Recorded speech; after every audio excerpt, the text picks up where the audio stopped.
এই বয়সে হজে গেলে খুব ধাক্কা পোহাতে হবে, খুব আঘাত খাইতে হবে। কারণ ওই ইয়ামেনি আর আফ্রিকারা আমার মতো যুবক গিয়ে আমি তিষ্ঠিতে পারি নাই।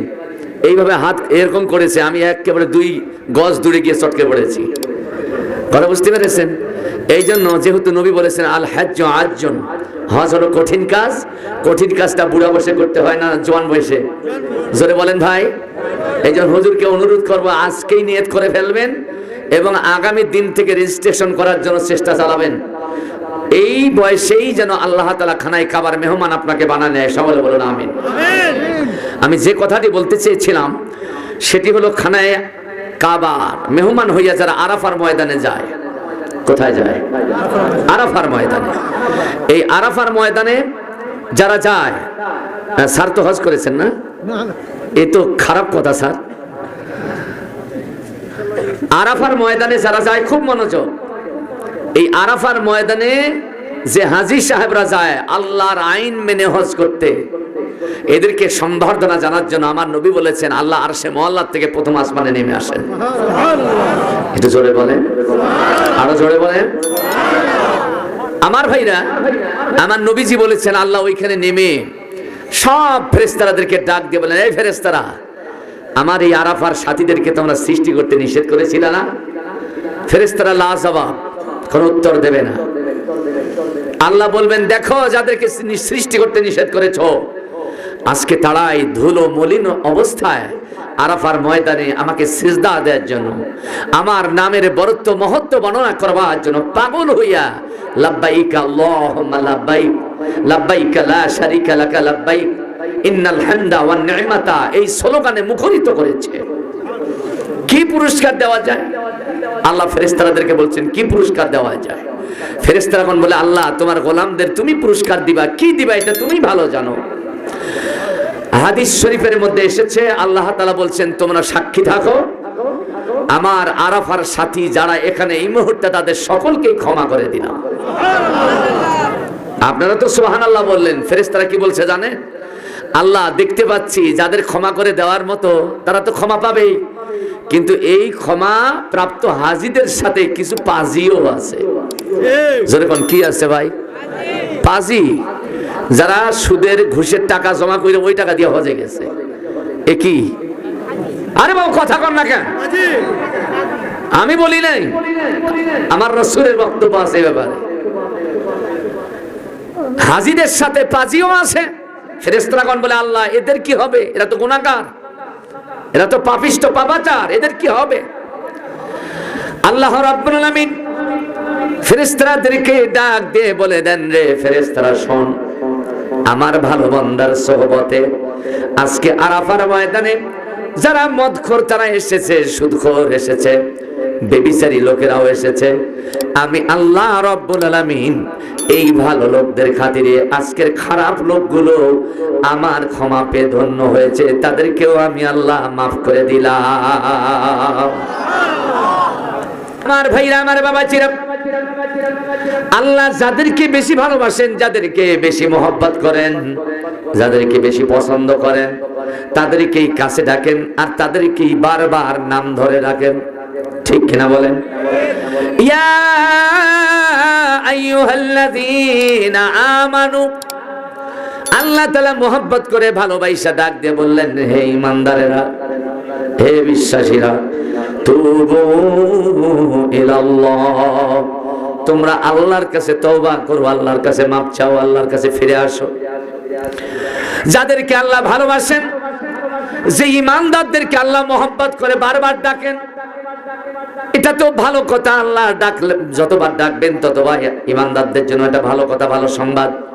কিন্তু ঈমানদারদেরকে ডাক দিলেন, আবার বললেন তওবা কর, তুবু ইলাল্লাহ, আল্লাহর কাছে তওবা কর।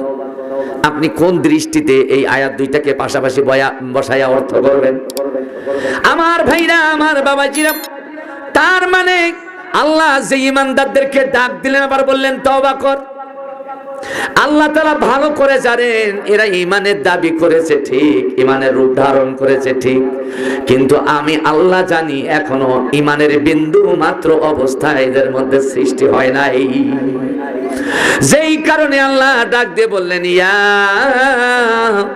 আইয়ুহাল্লাযীনা আমানু তুবু ইলাল্লাহ, হে ঈমানদার তুই দেরি করিস না, এক্ষুনি তওবা কর, তোর আল্লাহর কাছে ফিরে আয়, মাপ চা, গুনাহ থেকে মাপ চা। কারণ কি আমার বাবা ছেড়া, আমি তাফসিরে কুরতুবী স্টাডি করতে গিয়া গোটা আলোচনাটা তাফসিরে কুরতুবী থেকে আমি আপনাদেরকে দিব। তাফসিরে কুরতুবী পড়তে গিয়ে এই আয়াতের ব্যাখ্যা করতে গিয়া আমি নিজে গবেষণা করে ইমানদার রূপী যাদেরকে আল্লাহ ডাক দিলেন তাদের পরিচয়টা এইভাবে পেলাম। যেমন আমরা যারা এখানে এসেছি আমরা অনেকেই নামাজি ইমানদার আছি, ঠিক না বেঠিক বলে? আমরা অনেকেই দানবীর ইমানদার আছি, অনেকেই হাজি ইমানদার আছি, ঠিক কিনা বেঠিক কোন? নামাজি ইমানদার যারা, তারা যখন ইমানের দাবি নিয়ে এই মসজিদের মধ্যে জামাতবদ্ধ হয়, যখন নামাজ শুরু করে দেয় তখন বলেন তো এই নামাজ শুরু থেকে শেষ পর্যন্ত আমাদের থানার অফিসার ইনচার্জ সাহেবের আইন ওই নামাজে চলে নাকি সভাপতির আইনটা চলে নাকি কার আইন চলে? আরো জোরে কোন কার আইন? ইমানদারেরা নামাজে দাঁড়ায় আল্লাহর আইন দিয়ে নামাজ শুরু করে দেয়, আবার নামাজ শেষ করে তাও আল্লাহর আইন দিয়ে, কথা কোন ঠিক না বেঠিক? আমার আল্লাহ চিন্তা করে বললেন, রে বান্দা তুই আমার আইন দিয়ে নামাজ শুরু করলি, আমার আইন দিয়ে নামাজ শেষ করলি, আবার যখন নামাজ শেষ কইরা তুই বাহিরে যাস, বাহিরে গিয়া শয়তানের আইনের তুই নামাজি ইমানদার হইয়া দালালি করিস, শয়তানের আইনের গোলামি করিস। আপনারা বলেন এরকম নামাজি আমাদের মধ্যে আছে না নাই? আল্লাহ তাআলা এই নামাজিদের কাছ থেকে কি চান? আল্লাহ তাআলা চান যারা আল্লাহর আইন দিয়ে নামাজ পড়ে তারা আল্লাহর আইন দিয়ে ব্যক্তি জীবন চালাবে, আল্লাহর আইন দিয়ে পারিবারিক জীবন চালাবে, আল্লাহর আইন দিয়ে সমাজ জীবন চালাবে, আল্লাহর আইন দিয়ে ব্যবসা করবে, আল্লাহর আইন দিয়ে চাকরি করবে, আল্লাহর আইন দিয়ে রাজনীতি করবে, আমার আল্লাহর আইন দিয়ে সমাজ গঠন করবে। আমার আল্লাহ নামাজি ইমানদারদের কাছ থেকে এটাই চান, কথা কোন ঠিক কিনা? অনেক ইমানদার আছে নামাজ পড়ে, আল্লাহ শিক্ষা দেয় নামাজ পড়তে গিয়ে যে আল্লাহর গোলাম হয়ে যায়, বাহিরে গিয়ে যেন আর কারো গোলাম না হয়, কোন নেতার পেশাবের গোলাম যেন না হয়, কোন ইমাম সাহেব মৌলভী সাহেবের গোলাম যেন না হয়। যে নামাজের মধ্যে গিয়ে যে মহান মালিককে আমরা গোলামির মাধ্যমে বরণ করে নিয়েছি তার গোলামি অনুযায়ী জীবন চালাতে হবে, কথা কোন ঠিক না বেঠিক? এবার আসেন আমাদের মধ্যে অনেক হাজি নাম ইমানদার আছে না নাই? আমি দেখেছি খানায় কাবা তাওয়াফ যারা করে অনেক হাজি চোখের, কথা কোন ঠিক না বেঠিক? অনেক হাজি চোখের পানি ফেলায়, ডানে বামে তাকায় দেখেছি অনেক হাজিরা কাঁদে কাঁদে আল্লাহর কাছে দোয়া করে আর কাঁদে আর তাওয়াফ করতেই থাকে। আমার আল্লাহর নবী বললেন এই রকম তাওয়াফকারী হাজি যারা তাদের উপর আল্লাহ তাআলা দৈনন্দিন 20টা করে রহমত নাজিল করেন, প্রতিদিন তাদের উপর 20টা করে রহমত নাজিল হয়। কে বলেছেন? কে? মুহাম্মদুর রাসূলুল্লাহ। আর যখন কে বলেছেন ভাই? তাহলে হাজিরা কত দামি দেখেন। আমার নবী বলেছেন এই হাজি আরাফার ময়দানে গেলে তারা আল্লাহর ক্ষমা পায় কিছু। এই হাজিদের এত সম্মান এত মর্যাদা, আমার মনে হয় আমি যে বছর হজে গেছিলাম আমি আসরের নামাজ শেষ কইরা তালবিয়া পড়তেছি দাঁড়ায়া দাঁড়ায়া, হঠাৎ দেখলাম একটা মৃদু বাতাস এই পশ্চিম দিক থেকে আসলো, আইসা এক ধুলোবালি উড়াইয়া দিয়া অন্ধকার করে ফেললো।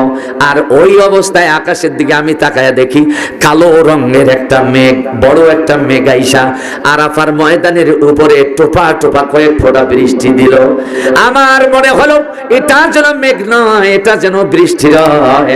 আমার আল্লাহ আরশে মুআল্লাহ থেকে তার রহমতের হাত বাড়াইয়া আরাফার হাজি গুলোকে কবুল করে নিয়েছেন। জোরে কোন ঠিক?